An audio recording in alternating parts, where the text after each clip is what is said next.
Bonjour à tous et bienvenue sur Phone Android. Je suis Sam et aujourd'hui nous allons parler Apple. Ouais, mon sujet préféré! Ça fait un petit moment que nous n'avons pas produit de vidéo sur les rumeurs iPhone 14. La dernière vidéo, elle date d'il y a 3 mois. Vous pouvez la voir ici, partout. Nous ne saurions trop vous conseiller d'aller y jeter un œil, bien évidemment. Et comme le monde des rumeurs ne s'arrête jamais, eh bien évidemment, il y a des nouvelles informations. Quelqu'un m'a dit « Hey Sam, ce serait pas le bon moment pour refaire une vidéo rumeur iPhone 14 ?» Mais bien sûr! En voilà une idée qu'elle est bonne! Allez, c'est parti! Et comme toujours, pouce bleu, abonnement et clochette!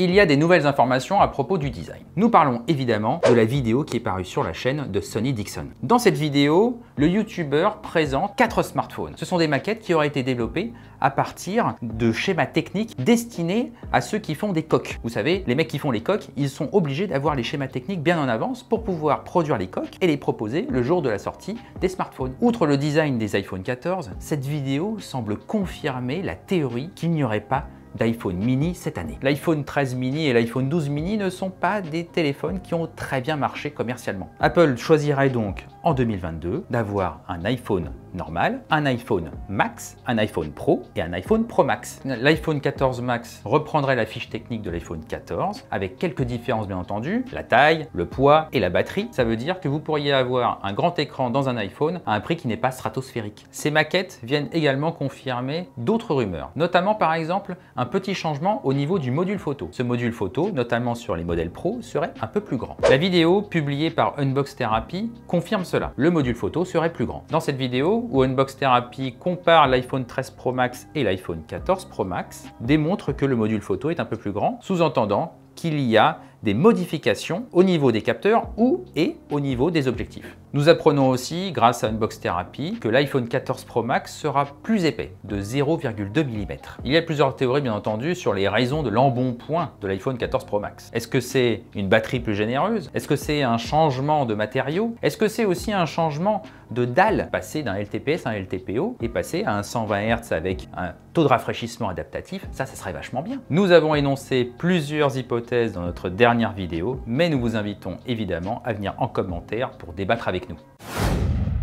Deuxième grand sujet sur les rumeurs iPhone 14, le processeur. Évidemment qu'il va y avoir un nouveau processeur avec les iPhone 14. Il s'appellerait A16 Bionic. Il remplace bien entendu la 15 Bionic. Bon, ça c'est très logique. Selon les fuites, Apple aurait confié la production de ce nouveau SoC à son partenaire de toujours, TSMC. Peut-être un peu de Samsung, mais normalement il ne devrait pas y avoir de Samsung. La finesse de gravure serait la même que la 15 Bionic, 5 nanomètres. Donc le 4 nanomètres n'est pas encore à l'ordre du jour. Ça c'est vraiment dommage. Est-ce que ça le sera pour les iPhone 15? Pas sûr. Autre rumeur à propos de l'A16 Bionic, le processeur serait réservé aux iPhone Pro, c'est-à-dire le 14 Pro Max et le 14 Pro. Cette hypothèse est d'ailleurs corroborée par les analystes financiers de TrendForce. Les iPhone 14 et 14 Max conserveraient donc ce bon vieux A15 Bionic des familles, celui qu'on retrouve dans tous les iPhone 13 et qui est encore vraiment excellent. Il bénéficierait d'ailleurs de quelques optimisations. Est-ce vraiment dommage qu'il y ait cette différence entre les pros et les standards? Moi je pense que non. D'abord parce que les rumeurs affirment que l'A16 Bionic ne serait qu'une évolution de la 15 Bionic. Et puis en plus, encore une fois, la 15 Bionic,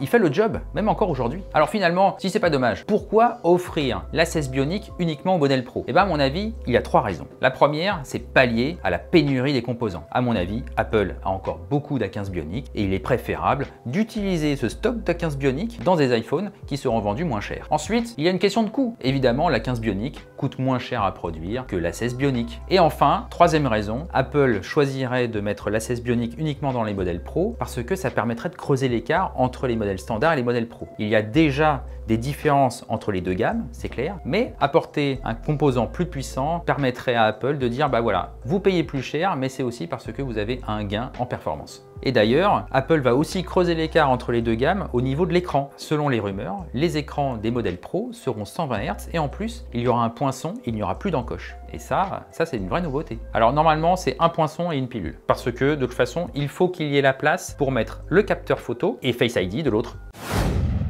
Bon, il va y avoir quelques nouveautés quand même dans cet iPhone 14. À quel prix allons-nous payer toutes ces nouveautés? Les rumeurs, évidemment, aborde ce sujet. L'iPhone Max n'étant pas un modèle Pro, il sera naturellement vendu à un prix qui est quand même assez agressif pour des iPhones. Disons pour des iPhones de grande taille. Il serait même, selon les rumeurs, l'iPhone de grande taille le moins cher de l'histoire d'Apple. Son prix démarrerait à 899 $, ce qui, selon certains, pourrait être transformé en 1029 €. Bon, moi j'y crois pas. Moi je pense que l'écart sera un peu plus grand. Mais évidemment, ce n'est que moi qui dis ça. Mais compte tenu de la différence de prix qu'il y a entre la version américaine du MacBook Air M2 et la version française du même ordinateur, on pourrait dire que finalement l'iPhone Max va quand même être vendu sacrément cher aussi. La gamme Pro aussi subirait une certaine inflation, les prix tirés vers le haut par la pénurie des composants et l'arrivée de nouvelles technologies. Nous pensons par exemple au nouveau capteur selfie qui devrait arriver dans les modèles Pro. Tout ça, ça va coûter de l'argent. L'iPhone 14 Pro serait par exemple proposé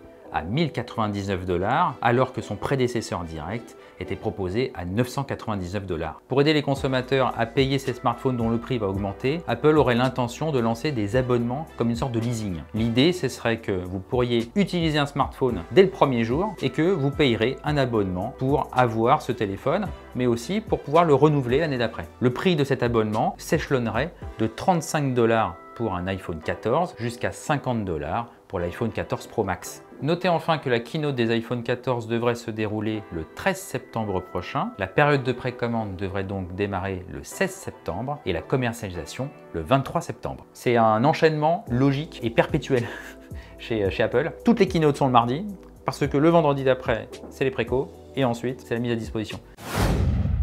Voici donc tout ce que nous savons sur les futurs iPhone 14. Merci beaucoup de nous avoir suivis jusqu'ici. Je ne saurais trop vous recommander d'aller jeter un œil sur nos autres vidéos rumeurs iPhone 14, ainsi que sur le dossier que nous avons publié sur Phone Android. C'est un dossier que nous mettons à jour plusieurs fois par semaine et que vous retrouvez bien sûr en description. Franchement, allez-y. À chaque fois, on nous dit « Vous vous appelez Phone Android, mais bon, vous faites des vidéos sur les iPhones et sur les MacBooks. » On n'est pas fermé d'esprit, donc on vous fait des vidéos de la mort sur tous les sujets tech, dont l'iPhone. J'adore l'iPhone. Merci beaucoup pour votre soutien. Merci à tous nos viewers et à tous nos abonnés. Aujourd'hui, nous passons les 100 000 abonnés. Nous sommes vraiment super contents. Je vous retrouve très bientôt sur la chaîne Phone Android.